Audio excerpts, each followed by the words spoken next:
Hello friends, welcome back to my channel learn with Moumita. বন্ধুরা, আজকের ভিডিওতে আমি আপনাদের সঙ্গে শেয়ার করব স্টেট ব্যাঙ্ক অফ ইন্ডিয়ার এটিএম অ্যাপ্লাইয়ের ফর্ম আপনারা কিভাবে ফিল আপ করবেন। তো বন্ধুরা, আমাদের যখন এটিএম কার্ডের প্রয়োজন হয় তখন আমরা ব্যাংকে যাই এবং ব্যাংক থেকে আমাদের এরকম একটা application form for ATM cards এরকম একটা ফর্ম দেয়।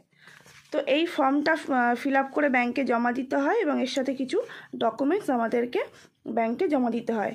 এই ফর্মটা ফিল আপ করে তার সঙ্গে আধার কার্ড আর প্যান কার্ড এরকম কিছু ডকুমেন্টস আমাদেরকে ব্যাংকে জমা দিতে হয়।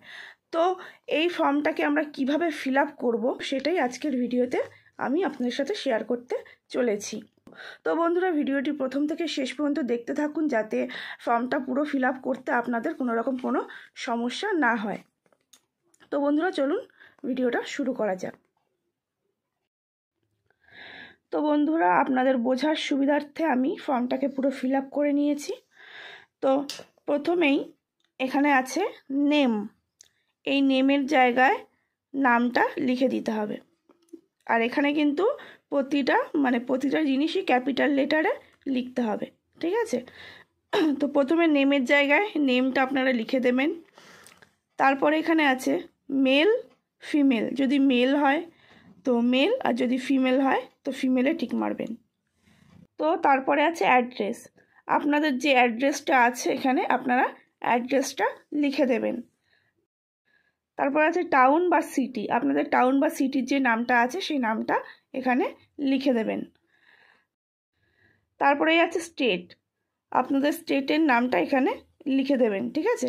তারপর আছে পিনকোড, পিনকোডের নাম, এই পিনকোড নাম্বারটা এখানে লিখে দেবেন। তারপর এখানে আছে টেলিফোন না হলে মোবাইল ফোন নাম্বার যেটা আপনাদের আছে সেটাই এখানে লিখে দেবেন।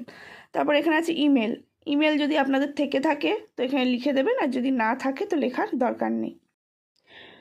তারপর আছে my accounts on which I require ATM service, তো এখানে আছে প্রাইমারি অ্যাকাউন্টের একটা অপশান আছে আর সেকেন্ডারি অ্যাকাউন্টের একটা অপশান আছে।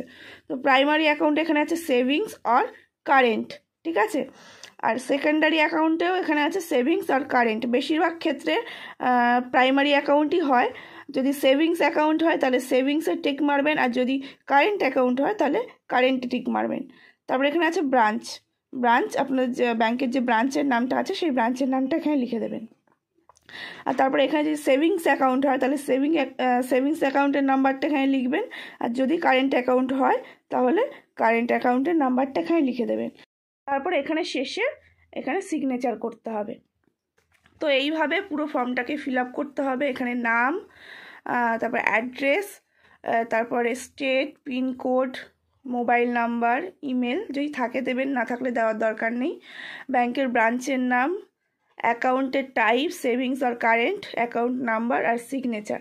আর এর সাথে ডকুমেন্টস লাগবে আধার কার্ড, প্যান কার্ড, ঠিক আছে? এইভাবে ফর্মটা ফিল আপ করে জমা দিয়ে দিলেই হয়ে যাবে। তো বন্ধুরা, ভিডিওটা ভালো লেগে থাকলে অবশ্যই লাইক, কমেন্ট, শেয়ার করবেন এবং আমার চ্যানেলে নতুন নতুন ভিডিও পেতে অবশ্যই আমার চ্যানেলটিকে সাবস্ক্রাইব করে আমার পাশে থাকবেন। ধন্যবাদ।